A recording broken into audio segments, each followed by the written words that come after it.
You've probably been in a perfectly good conversation, dinner with friends, a birthday party that wasn't even that loud, a work event where everyone was nice enough, and you drove home afterward feeling like you'd just run a half marathon in wool socks. Not sad, not angry, not even particularly overwhelmed, just empty in a very specific way, like someone quietly unplugged something inside you and forgot to mention it.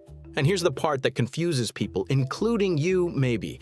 You had a good time. You genuinely like these people. You weren't anxious. You weren't counting down the minutes. But now you're home, and the only thing you want in the world is to sit in a quiet room and let your brain go completely silent.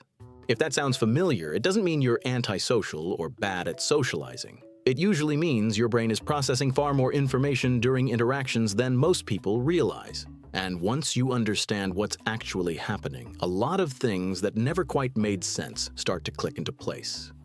There's a whole category of person who lives this experience regularly, and the explanation most people reach for, introvert, is accurate but incomplete, because what's actually happening inside the nervous system of someone who drains socially is considerably more interesting than a personality label. Every social interaction, even a pleasant one, requires your brain to run several demanding operations at the same time. You're tracking facial expressions, reading vocal tone, monitoring your own words before they leave your mouth, managing the gap between what you feel and what you show, and anticipating the social expectations of whoever you're talking to. All of this is happening in parallel, constantly, the entire time other people are in the room.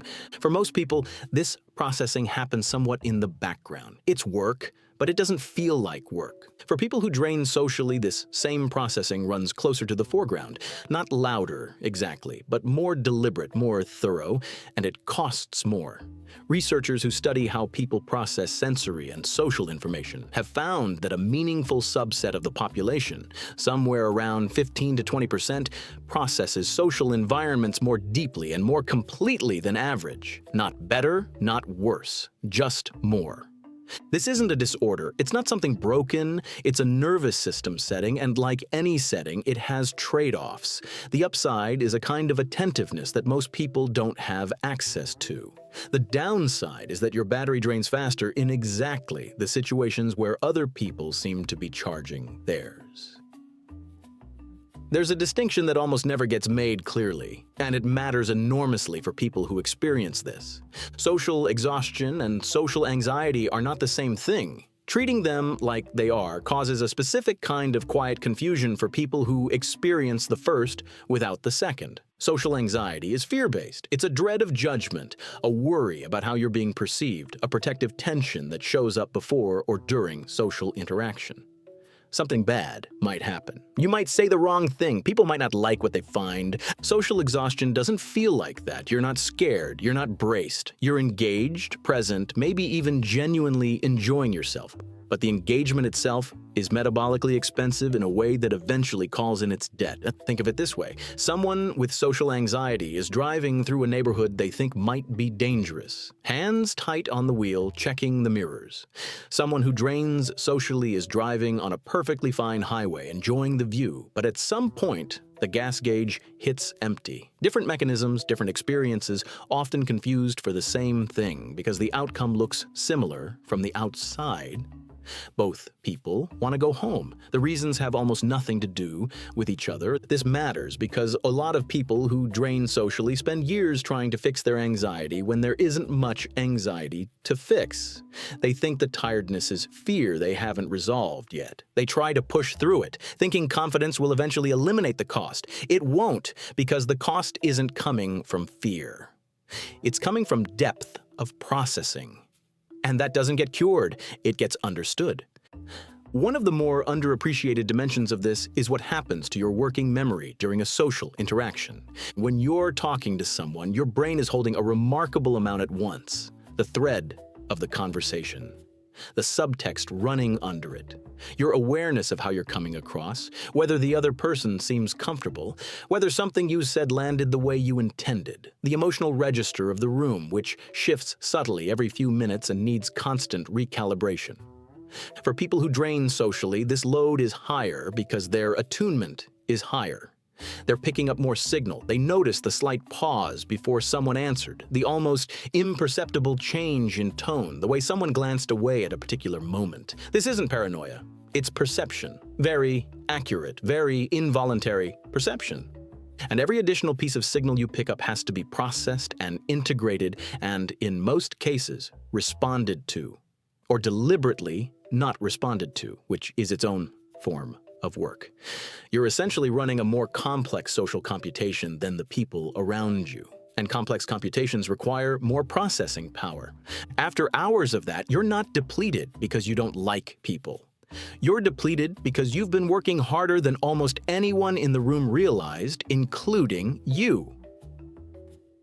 There's another layer that doesn't get discussed enough: the gap between what's happening internally and what's being expressed externally. Most of us were taught explicitly or through observation that certain things you feel in social situations are better kept internal. You tone yourself down a little. You adjust. You modulate your reactions to match the room rather than your actual internal state.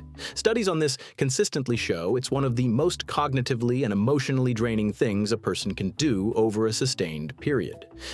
People who drain socially often do this more than they realize, not out of deception, but out of attentiveness. They read the room carefully and they adjust accordingly. They soften an opinion when they sense it might cause friction.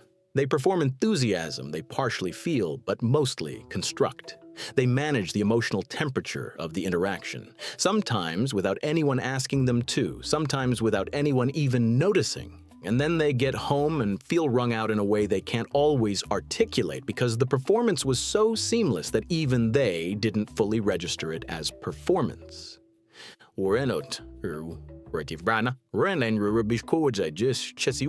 What's worth sitting with is what this kind of attunement actually produces in other people.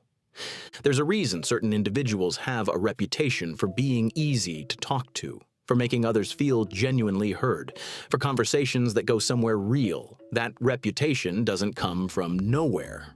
It's usually built by people doing exactly what we've been describing, tracking the other person carefully, responding to what's beneath the surface, making unconscious adjustments that regulate the emotional climate of the interaction. People who drain socially are, in a measurable way, often the most present people in any room. Not the loudest, not the most charismatic by the conventional definition, but the most thoroughly there. What gets framed as a weakness, needing recovery time, wanting to leave before everyone else, feeling mysteriously depleted by evenings that looked fine from the outside, is actually the shadow side of a capability. You can't have that level of attunement for free. The recovery time is the price of the depth, not evidence of something missing. This realization tends to come late for people who experience this, if it comes at all. For a long time, many of them operate with a quiet assumption that they are somehow doing socializing wrong. Everyone else seems energized by the same things that hollow them out. Everyone else seems to be replenished by parties, energized by networking events, restored by a weekend with family, and they walk out of those same situations feeling like they need 3 days of very little noise to find themselves again. So they try different things, they push harder into social situations, thinking they'll eventually build the tolerance. They overschedule themselves and then cancel, and then feel bad about canceling. They adopt a kind of performance of extroversion that works well enough from the outside, but leaves them feeling slightly out of alignment with themselves for days afterward.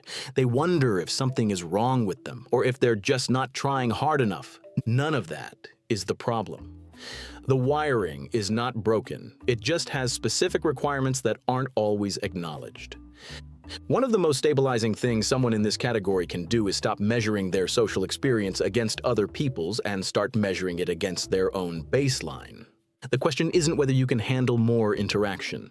Most people who drain socially can, and often do, push well past their comfortable range. The question is whether you're building in the kind of unstructured, low-stimulus recovery time that your particular nervous system actually needs to reset. This isn't about isolation. It isn't about avoidance. It's about understanding that restoration for certain people looks nothing like what restoration looks like for others. For some people, recovery is another form of stimulation, a louder party, a longer conversation. For people who drain socially, Restoration is absence of input, quiet, solitude. The brain running on its own low background hum without external signal demanding constant integration. And there's something real happening neurologically during that quiet. Research on the brain's resting state suggests that for people who process social environments deeply, unstructured time alone isn't idling. It's integrating, consolidating, and processing the accumulated experience of the social environment they just left. The solitude isn't emptiness, it's digestion. None of this means people who drain socially are fragile or antisocial or fundamentally unsuited to the company of others. Some of the most deeply connected people you'll ever meet carry this trait. They build relationships slowly, but they build them with care. They listen in ways that aren't common. They remember details that most people let pass. They show up with a quality of attention that's hard to manufacture because it isn't manufactured. It's just how they operate. The relationships they invest in tend to have real texture to them, not surface contact, not casual maintenance, but actual proximity to another person's inner life. And they offer the same in return, whether or not they announce that they're doing it.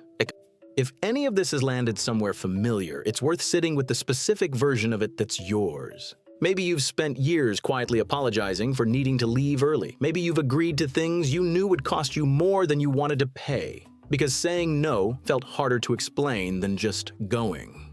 Maybe you've watched other people seem to refuel in the exact environments that drain you and wondered what that must feel like. It probably feels like less processing, less signal, a slightly quieter inner channel. You don't have that channel. What you have instead is something with a different cost structure and a different yield. People who feel drained after socializing aren't doing social life wrong. They're simply processing it more deeply than most people realize. The tiredness after a good evening isn't failure. It isn't pathology. It isn't something to fix or overcome or push through until it disappears. Nah, it's what it looks like when someone has been fully, genuinely, effortfully present, and that's not a small thing to be. So now I'm curious. Do you tend to leave social situations feeling energized, ready for the next conversation, the next room, the next event? Or do you usually come home quietly, exhausted, needing time to yourself before you feel like yourself again? Drop it in the comments. I genuinely like to know which one you are.